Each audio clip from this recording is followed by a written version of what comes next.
professores da USP, da Universidade de Brasília, da Fiocruz, cientistas ligados ao Instituto Butantan estão finalizando um estudo para tentar descobrir cientificamente como é que isso funciona, qual é o ideal de isolamento mínimo social que a gente precisa para não deixar o sistema colapsar. Eles cruzaram dados de mobilidade, Megali, pela movimentação de celulares em São Paulo e no Rio de Janeiro, com a velocidade de transmissão do vírus. Estudaram diferentes regiões dentro das capitais, dentro dos estados, ou seja, colocaram um mapa sobre o outro mapa e concluíram que, no mínimo, nós vamos precisar manter um isolamento de 40% para achatar essa curva de contaminação do coronavírus. Mônica, mas 40% é um número que a gente está conseguindo superar com facilidade, né? É isso que eu ia estar, então, aqui que é o meu raciocínio. Desculpa.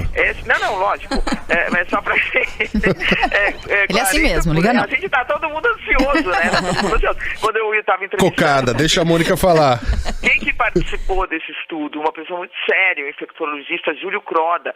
O infectologista Júlio Croda, ele integrou a equipe do Luiz Henrique Mandetta do Ministério da Saúde. Hoje ele colabora com o Centro de Contingência do Combate ao Coronavírus em São Paulo, que é o centro, por enquanto, da crise. Eu ficava assim que nem você, Megali, mas então, o que ele diz? Sim, nós estamos conseguindo, por exemplo, a maioria dos estados brasileiros, eu vi um mapa, quer dizer, está conseguindo em torno ali de 50%, São Paulo estava na terça-feira com 53%, Rio de Janeiro com 54% de isolamento. Agora, isso é o limite, né, Megali? Uma pressão muito grande que faz com que esse isolamento caia, né, quer dizer, por isso que o governador João Dória entrou aí também, eu não vou dizer em desespero, mas uma preocupação muito grande quando o índice deu uma despencada lá para baixo, começou a fazer uma curva para baixo, então você tem, de qualquer forma, que dar uma subida para você manter esse mínimo, quer dizer, 50.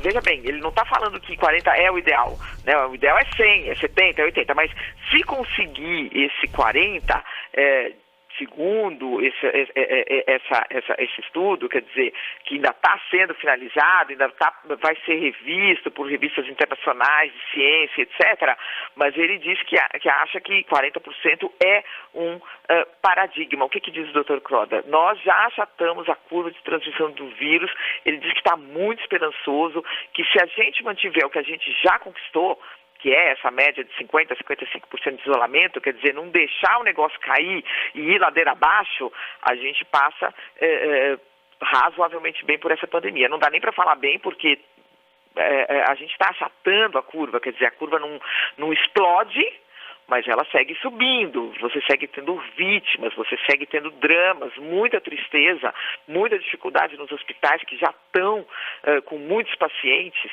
mas ele acredita que a gente, se conseguir segurar isso, a gente não colapsa completamente, tá? Megali, ele deu até outros dados que eu achei interessantes, né? Que, por exemplo, mas esses dados não vão entrar nos estudos, mas ele comentou comigo, ele disse que nas classes AD o isolamento em alguns momentos chegou a 70%, né?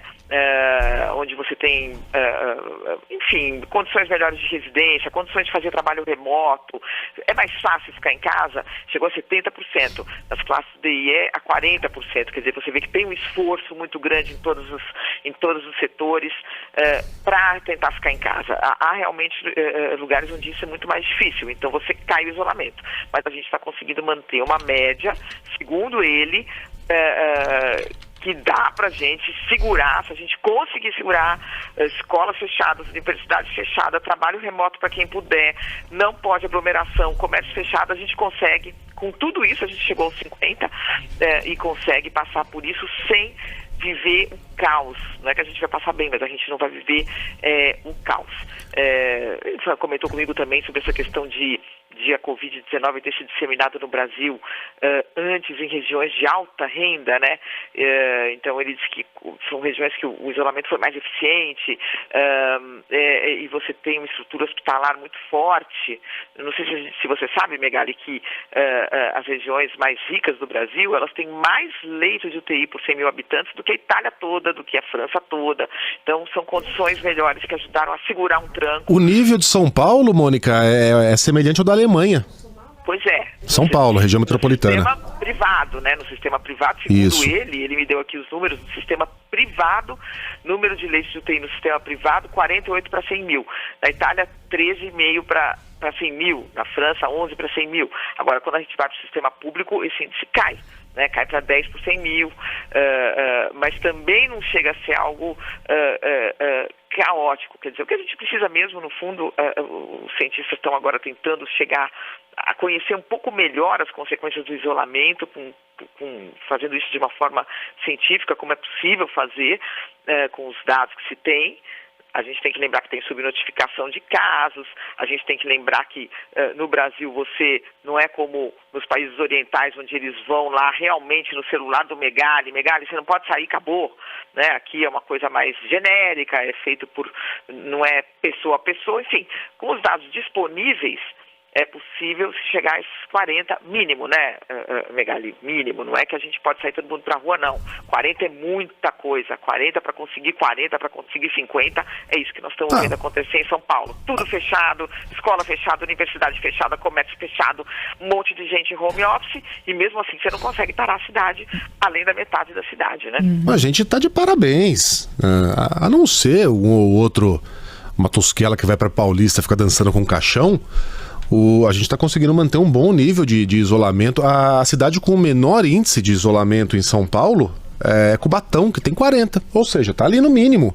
Pelo menos está conseguindo cumprir esse mínimo aí que a gente torce para que essa pesquisa esteja correta e que estejamos, portanto, no caminho certo. E não é que a Mônica trouxe boas notícias? Eu adorei isso. Agora, Mônica, eu não posso ficar sem te perguntar como é que tá no bastidor a conversa de nomes para assumir o Ministério da Saúde, porque a gente é uma questão de tempo só, né? A gente já falou do Osmar Terra, já surgiram outros nomes. O segundo do Ministério é ligado ao Osmar Terra, né? Então, se ele fica também, você consegue ter essa solução Osmar o Gabardo. Assim, né?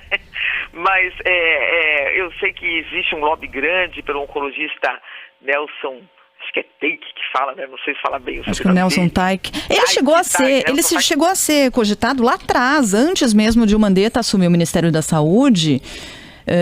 Se não me engano, houve até uma conversa em 2018 e tal, mas que não caminhou. Esse é o nome mais forte agora, Parece, né? A gente nunca pode arriscar muito. A gente conhece já o presidente Bolsonaro e sabe que tudo indica numa direção e vai para outra.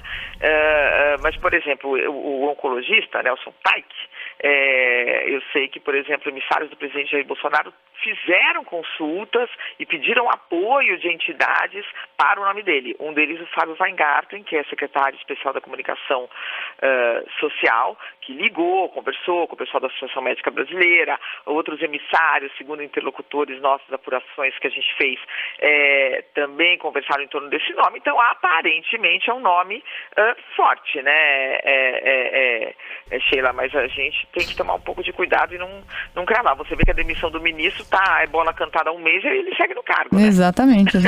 Quando você falou o segundo nome do ministério, você se referia ao Gabardo, né? Que é uma outra possibilidade. É uma outra possibilidade que se aventou, ligado aí tanto ao Mandetta quanto ao Osmar Terra. Poderia talvez fazer um meio de campo aí, mas ele já disse que sai com o ministro, né? Que sai junto com o Mandetta, quer dizer que pode fazer uma transição. Mônica, sobre o Terra, o Osmar Terra, eu vou roubar aqui a informação que foi publicada hoje na coluna do Bruno Bogossian. Ele diz o seguinte: quando o Rio Grande do Sul registrou a primeira morte por gripe suína em 2009, o então secretário de Saúde gaúcho disse que ninguém deveria se preocupar. O risco é inferior ao da gripe comum, contemporizou em entrevista ao jornal Zero Hora. O fato de ter morrido uma pessoa no estado é uma circunstância lotérica. Ele desdenhou da pandemia e errou feio. Naquele ano, o país teve 2.060 mortes provocadas pelo H1N1. Só 142 entraram na conta de outras variações da influenza. Quem era o secretário naquela época? Quem era? Osmar Terra. Osmar Terra. Seu passado te condena, Osmar Terra. É complicado, porque ele de fato... É muito difícil esse diálogo, Megali, porque é isso que a gente está falando. Primeiro, que a gente não tem um conhecimento consolidado. Segundo, que a gente vê os cientistas numa tentativa, a gente está falando agora do Dr. Croda aqui, numa tentativa de fazer algo científico, comprovado. Isso leva algum tempo. A gente não consegue, por exemplo, fazer um estudo como esse do isolamento. Você não faz de um dia para o outro. Você tem que ter um número de casos, você tem que ter semanas contínuas de contaminação para conseguir fazer esse acompanhamento.